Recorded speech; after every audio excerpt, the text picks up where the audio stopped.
2003. That was a year. I remember it like it was 20 years ago. I was the perfect target demographic age for a new Pokemon game, and then we got a new Pokemon game, and gosh dang was it my favorite for the longest time. And the Hoenn games are truly unique, you know. They were the first games not to just straight up continue from the previous games, and the Hoenn region was very tropical with a lot of water-based routes. Insert IGN too much water meme here. Now that it's mentioned, maybe the comments won't be trash. And also, these games were the first to introduce two new evil teams, Team Aqua and Team Magma. The evil organizations of the Pokemon games are one of the core parts of every Pokemon game plot. Last time, we talked about who Team Rocket is and how they function very much like the Yakuza. And this time, we're looking at Gen 3's two teams. And here's an important question. Is their ship name Aquagma or Magmaqua?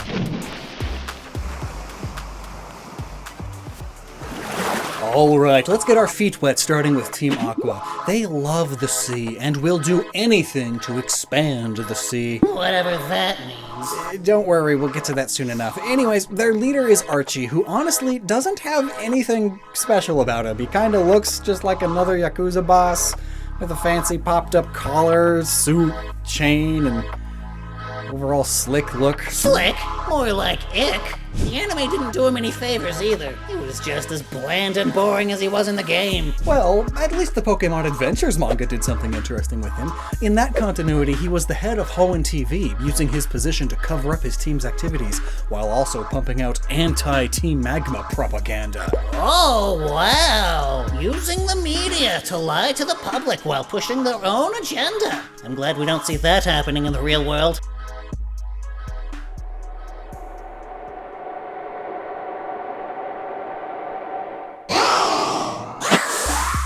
At least in the remake, or as, they did give him an actual motivation that isn't just expand the sea because we like it. But we'll get more into that later. Next up we have the admins, Shelly and Matt. Matt is...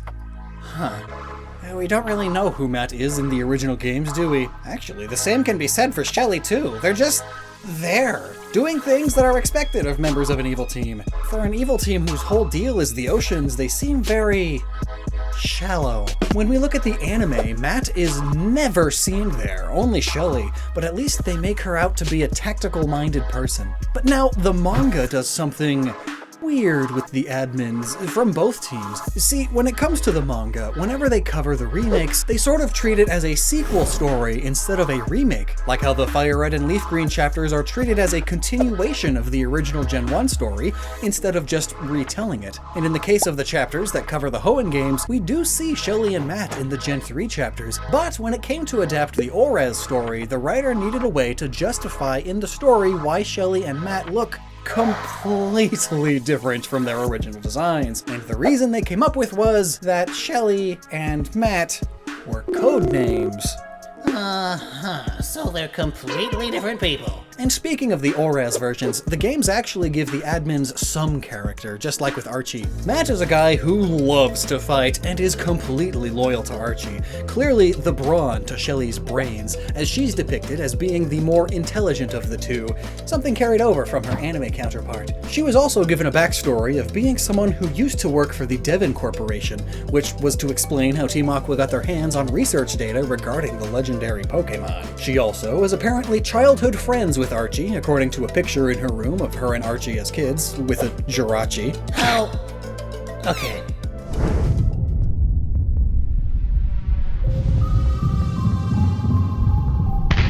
Next up, we're digging into Team Magma. Bleh, they're not that different. Spoilers, I guess. But just like with Team Aqua, Team Magma is really bland. Just swap the sea for land and that's it. Hold on! While that's definitely true for Gen 3, Orez once again gives these characters more... character.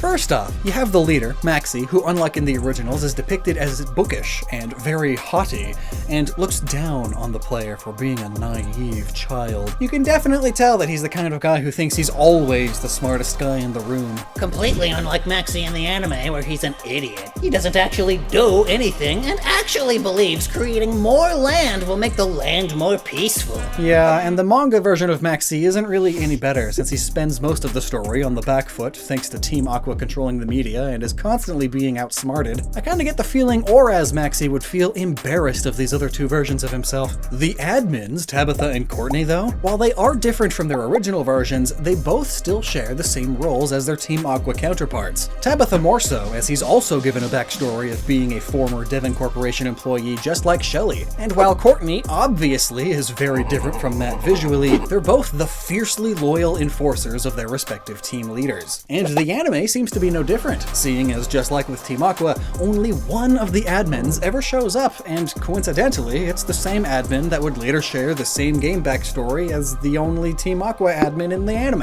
And we've already mentioned how The manga handled this, so let's move on already. Talking about these idiots is giving me a headache. I am just ahead.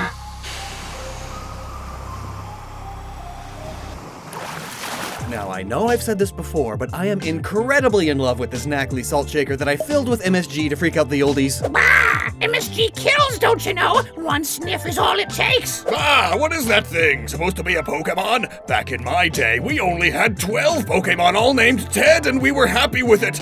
But where did you get that? It looks cute. Glad you asked. I got it from the Japan-only Pokemon Center, thanks to this video's sponsor, Zenmarket. There are over 10,000 Japanese online stores that only ship to Japan, but they've got cool stuff I want, like this, and these. But thanks to Zenmarket, you too can essentially have a Japanese address. It's called a proxy shipping service. By simply pasting the link to the item you want in their website, or just through browsing their website itself, you can order all of the Japan-only goods you want. They get shipped to Zenmarket's warehouse, and then for a small fee, they pack them up in a box and ship them internationally to you. So I have all of the Pokemon Sitting Cuties, and a lot of them I had to order from Japan this way, because Americans just had to scalp the popular ones. To such an egregious degree, it was cheaper to buy and ship all of them from overseas. Oof, thanks Zenmarket. But what's not so oof is that they are offering 10% off the international shipping fee with the code OMOTENASHI2505. And if you're the type to collect Japanese goods, they've got the Zenmarket loyalty program where you can earn balance credits and up to 1% cash back. So don't delay and Zen your market today. Yeah, I guess there's not really much to Team Aqua or Magma in terms of who they are, so let's try and see if their designs can tell us what they are. So earlier I briefly talked about Archie's design from the original Hoenn games and how he looks like sort of just another Yakuza guy. Think of Kazuma Kiryu from the Yakuza games, only significantly less cool. But the rest of the team? They appear to have some kind of pirate theme, but not the yar-har kind of pirates with peg legs, eye patches, and sea shanties. No, they seem to be more based on modern pirates that steal boats, kidnap people, and worse. Although pirates back in the day did that also, but modern pirates don't have the benefit of being romanticized as freedom-loving rapscallions who lust for adventure and stick it to the governments of the world with their antics. Instead, modern-day pirates are just gangsters or criminals with a water theme. Anyways, you can kind of see this pirate theme in how their grunts dress with bandanas and striped shirts. That is not how pirates dress. First off, none of their clothes are functional. Baggy pants? That's not hydrodynamic at all. But it was fashion at the time. Even those admins look stupid with their vests and jeans. They don't even talk like pirates either. That's certainly true, but in the remakes, It's time for an overhaul! they've got darker tanned skin that's more befitting of people who spend a lot of time out in the open sea. They've got outfits that more closely resemble wetsuits you wear when diving. And look at Archie's bling! His mega anchor is off the chain, yo! Don't you ever talk like that again. Right, anyways, according to concept art for Archie, there's even a neat little feature in their shoes. They've all got retractable flippers, and yeah, we can assume every single member has these. But alas, the grunts still have striped shirts. Well, actually, I think I know the reason why. The striped shirts and auras with their white and blue color scheme seems to resemble a mariniere, or mariner. Marinier? Would you look up how to pronounce words before you say them? Oh hey, it's a French word. Never mind, screw them. Well, they're also known as Breton shirts, and they were long-sleeved blue and white striped shirts worn by quartermasters and seamen of the French Navy, which is fitting, considering these remakes follow after X and Y, which are the games based in France. And yeah, the Aqua grunts don't exactly match it, but like I said earlier, their outfits seem to be closer to wetsuits, which makes sense for Team Aqua. Alright, now let's look at Team Magma. What is this supposed to... I have no idea what this is supposed to be. Are those cat ears? What? Is Team Magma a bunch of angry anime fans? Do they want more land so they can have more places to hold their nerdy, sweaty conventions? While that somehow makes a bit of sense, that doesn't seem to be the case. In Oraz, Courtney and Tabitha's outfits seem to suggest those are horns? Maybe? Perhaps because volcanoes, hellfire, demon horns, all that? Maybe? But in the original games, it just looks like those hoodies with cat ears on them, because those were all the rage at the time, too. Well, the grunts still kind of look the same between the originals and the remakes, with the exception of their outfits in the remakes looking a little more uniform-like, instead of whatever these were. We see this even more with admins Courtney and Tabitha. They, too, seem to go from whatever they were originally to something more uniform and businesslike. I mean, they even have turtlenecks. Exactly what everyone in the sweltering heat needs. A turtleneck. And what's with that stupid salute they're doing? Do they think they're Hydra or something? I think you might be onto something with that analogy, actually. I am? Yeah, and when we take a look at their leader, Maxie, it certainly starts to become a little more clear. In Gen 3, he has this sort of long coat thing, but in Gen 6, he has more of a scientist look about him. So it seems Team Magma is supposed to be this sort of militant group of scientists, perhaps rogue geologists or volcanologists, and this is also apparent seeing as Tabitha shares the same backstory as Shelley, where he used to be a scientist at the Devon Corporation, so there's that.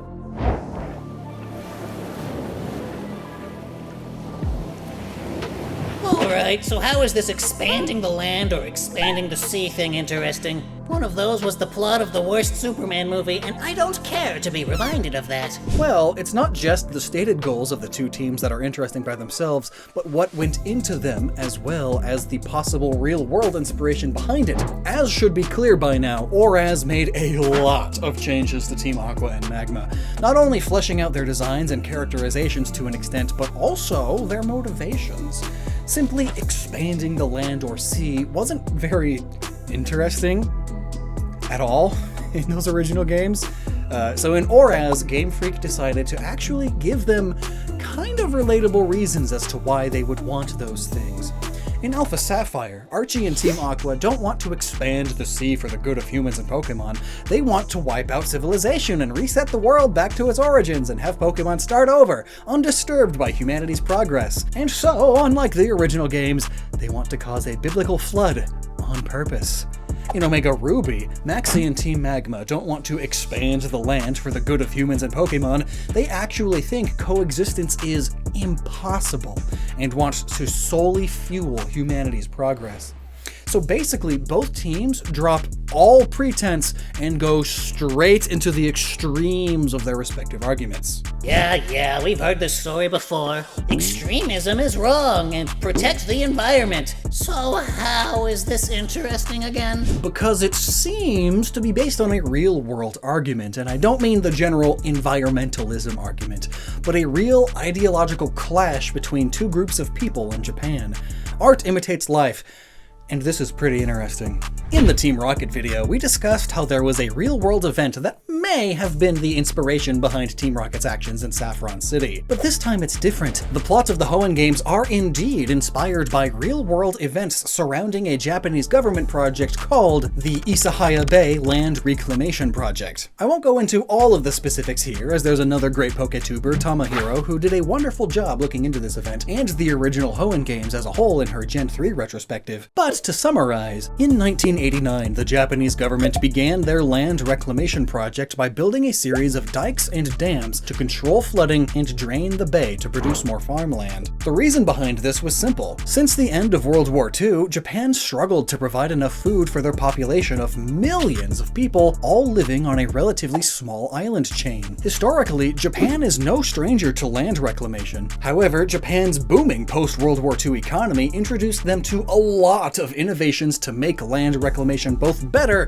and worse. Better, as in the advancements in technology making construction efforts easier and simpler, and worse, as in these innovations and progress it provided came at the cost of Japan's environmental quality as the land, seas, and air become more and more polluted. Now, there were of course Japanese environmentalists that opposed this project, as it not only negatively impacted the bay's biodiversity, but also negatively impacted the local economies who relied on the bay for fishing as a source of food and business. The Japanese government did what unfortunately a lot of governments do, and gave a very tone-deaf response, stating that nature would just provide a new bay somewhere else, eventually. I mean, they aren't wrong. Once you humans die off, nature shall recover.